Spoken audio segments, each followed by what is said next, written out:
ध्यान से इसको सुनिएगा, सुनाने के लिए जा रहा हूँ। पहले हिंदुस्तान में जब मस्जिद बनती थी तो नक्शा मंदिर से लिया जाता था। अजमेर जाइए, मस्जिद को देख कर के आइए।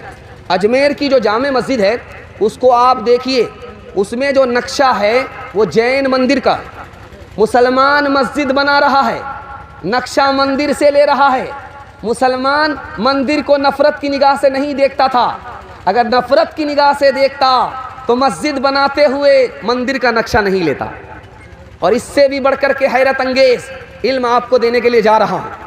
1439 ईस्वी में एक मंदिर बना है। वो मंदिर कहाँ है? जोधपुर राजस्थान में। जोधपुर राजस्थान में वो मंदिर आज भी मौजूद है। उसका जो नक्शा बना है वो मस्जिद का है। गैर मुस्लिम यहाँ का हिंदू मंदिर बना रहा है, नक्शा किससे ले रहा है? मस्जिद से। यहाँ का हिंदू अंग्रेज से पहले मस्जिद से नफरत नहीं करता था। तीसरी मिसाल आपके सामने रखने के लिए जा रहा हूँ।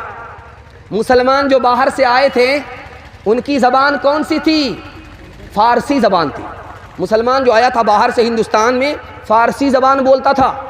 आज आप लोग जिस गांव के हैं, चिलनिया के, पूरे अररिया, पूरा हिंदुस्तान, पूरा पंजाब कौन सी ज़बान बोलता है? फ़ारसी नहीं बोलता। जबकि मुसलमान आया था बाहर से तो कौन सी ज़बान बोलता था? फ़ारसी बोलता था। आज क्या बोल रहा है मुसलमान?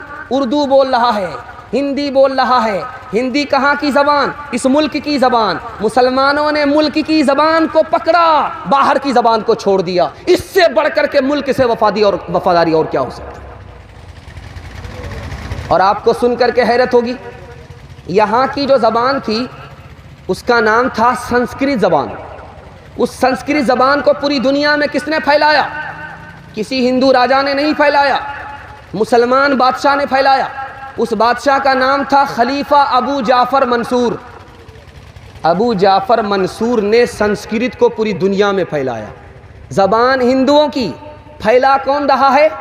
मुसलमान फैला रहा है। इससे बढ़कर के भाईचारा और क्या हो सकता है? एक मिसाल पर पैगाम ख़त्म कर रहा हूँ, सुनने के लिए आप लोग तैयार हैं? दोनों हाथ उठाइए इंशाअल्लाह।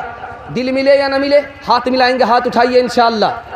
खैर, दिल जब नहीं मिलेगा तो हाथ मिलाने से कोई फ़ायदा होगा? ध्यान से सुनिएगा।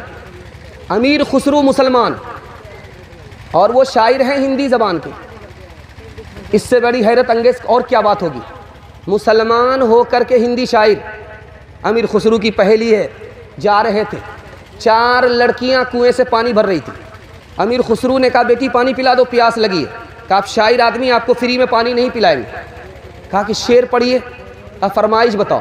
तो एक लड़की ने कहा कि मुझे खीर खाना पसंद है, खीर पर मिश्रा कह दीजिए। दूसरी लड़की ने कहा, मेरी माँ चरखा चलाती है, चरखा पर मिश्रा कह दीजिए।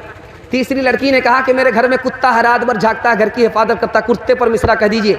चौथी लड़की ने कहा कि मेरा बाप मुहर्रम में ढोल इस तरह बजाता है कि दोनों तरफ से फाड़ देता, अगले साल के लिए वो ढोल बाकी नहीं रहता, ढोल पर मिश्रा कह दीजिए।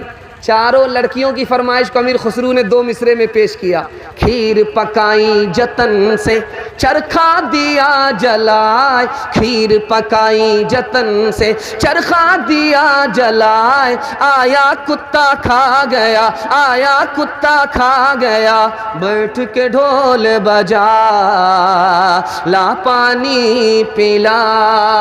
हिंदी उर्दू है अलग, मैं कैसे लूँ मान, हिंदी उर्दू है अलग, मैं कैसे लूँ मान। एक भारत की आत्मा, एक भारत की आत्मा, एक है देश की शान, एक है देश की शान।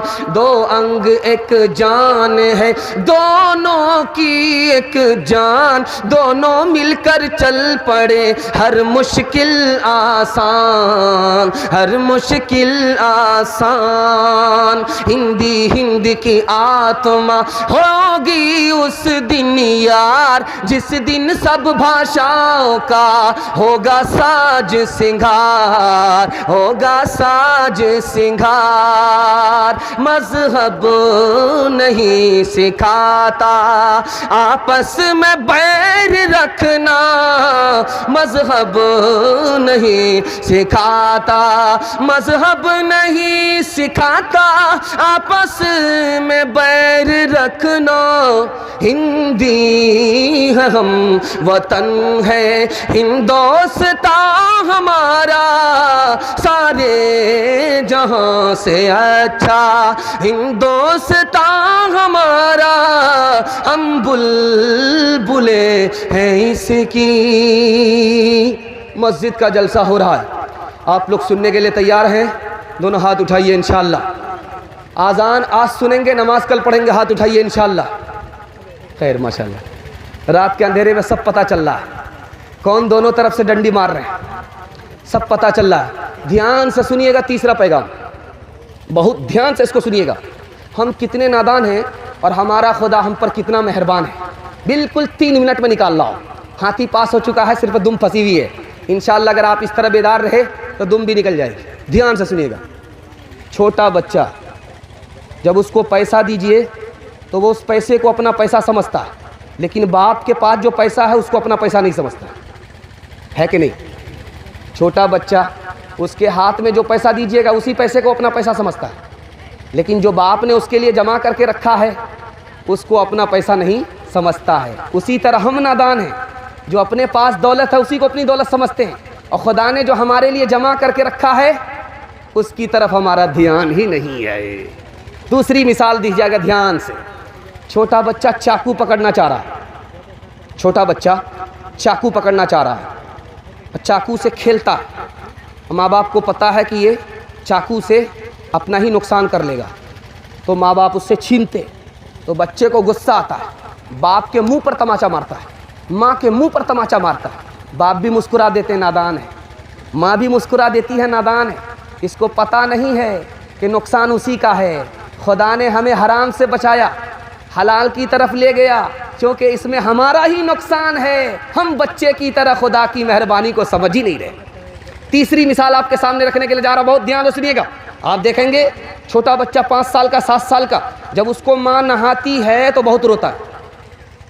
उसको माँ नहा रही है, बहुत रोता है। डॉक्टर ने उसका ज़ख़म चीरना शुरू किया, खतना करना शुरू किया, बहुत रोता है।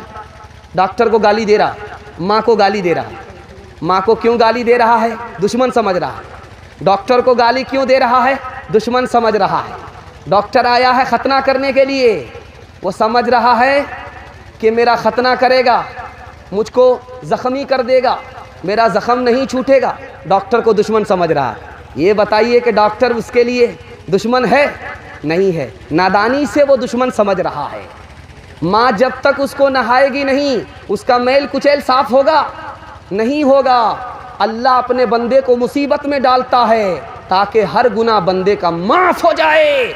बच्चे की तरह हम नादान हो गए, खुदा की तकलीफ़ को हम तकलीफ़ नहीं समझते, रात दिन खुदा की शिकायत करने लगे। तीसरी मिसाल आपके सामने रखने के लिए जा रहा हूँ, बहुत ध्यान से सुनिएगा। आप देखेंगे छोटा बच्चा 5 साल का, अम्मा अम्मा बोलता रहता हर जगह। माँ वहाँ मौजूद होती है? नहीं होती है, लेकिन माँ बोलता है।